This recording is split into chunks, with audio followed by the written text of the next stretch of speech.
So আশা করছি তোমরা বুঝে গেছো আমি নিশ্চয়ই ব্লগটা কী নিয়ে শুরু করতে চাইছি। সো সকালটা কীরকম, সকালটা আমি 15ই আগস্টে এরকম পতাকা তোলার মানে ব্যবস্থা করছিলাম আর কি। তারপরে শিব মন্দিরটা ভিডিও করে নিলাম। আর পতাকার ওরকম সাজানোর পর কিছুটা এরকম দেখতে লাগছিল গাইস। এই দেখতে পাচ্ছ, বেশি কিছু লিখতে পারিনি। 15 আগস্ট পতাকা এঁকেছে একটা, আর বিট্টু কার ঘরে উঁকি মারছে সেটা দেখে তারপরে বাইক নিয়ে চলে গেছিলাম আমি একটু পতাকা নিয়ে ভিডিও করতে। আর পতাকা নিয়ে ভিডিও করতে যাওয়ার পরে বাড়ি যখন আসছিলাম তখন দেখি পতাকা উত্তোলন হচ্ছিলো। সো এখানে আমি কিছুক্ষণ 10 মিনিট দাঁড়িয়েছিলাম, কারণ যেহেতু পতাকাটা উত্তোলন হচ্ছিলো রাস্তার মাঝখানে, তাই জন্য ওখানে দাঁড়িয়ে সম্মান দেওয়াটা খুব।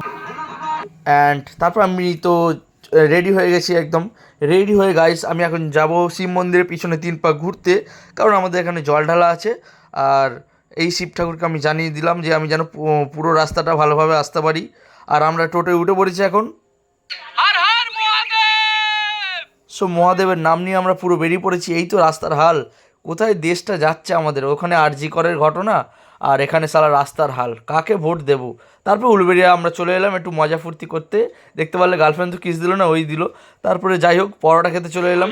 ভোজন নিরামিষ ভোজন, মধ্যাহ্ন ভোজন নাকি? না না দন্তস ভোজন আছে। আর আমি বসে আছি, আর এই পেটুটা খাচ্ছে, ওই দেখো পক করে গালে। তো পরোটা খাওয়ার পরে আমি এখানে বাঁক রেডি করার জন্য চলে এলাম। সবাই যে যার বাঁক নিয়ে রেডি করে নিল, ব্যস্ত আছে। তারপর মা আর বোনের সাথে টাটা করে আমি এখন যাব গঙ্গায়। গঙ্গায় এটা বিট্টু, আর এটা বিট্টু দাদা বাপন, এটা সৌমিত্র। সবাই জলে হুড়ছে। সৌমিত্র অনেকটা দূরে চলে গেছিলো, ভয় ভয় আবার ব্যাকে চলে এলো। আর এটা আমি গাইস, দেখতে পাচ্ছ পুরো হলুদ পরে পুরো বিচ্ছিরি লাগছে।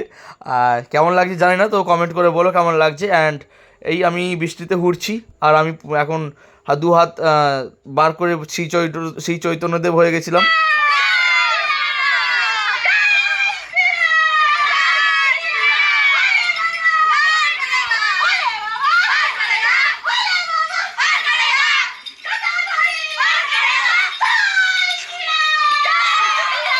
আমি বাবার মাথায় জল ঢালার জন্য চলে এলাম। বিশ্বাস করো গাইস, আমি কিচ্ছু চাইনি নিজের জন্য, কারণ আমার কাছে যা আছে অনেক আছে, ভগবান যা দিয়েছে অনেক আছে। অ্যান্ড দেন আরজি করে ঘটনা নিয়ে যেই ঘটনাটা ঘটেছে, যারা দোষী তারা যেন শাস্তি পায়, আর সব মা বোনেরা যেন সুরক্ষিত থাকে, এই বলে আমি নিচে চলে এলাম। এক গ্লাস ক্যাম্পা খেয়ে নিলাম। এখানে পুলিশ প্রশাসনও দিয়েছে, আমি খুব খুশি। আর তারপরে নরনারায়ণ সেবা করে বাড়ি চলে এলাম। দেখা হচ্ছে নেক্সট ভিডিওতে।